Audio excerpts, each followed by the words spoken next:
Chase Outlaw looking as if he's off the set of Where the Wild Things Are, trying to get a score this weekend. He's aboard Taxman and entertaining the crowd, not just with his ride tie, but with some of his shoot costuming. Well, that stuff's all fine and good if your riding can back it up, and you know that's putting a little more pressure on yourself.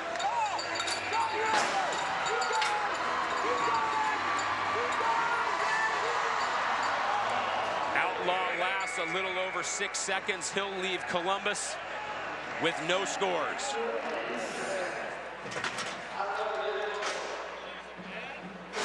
Chase Outlaw, this is a very aggressive young guy, very athletic.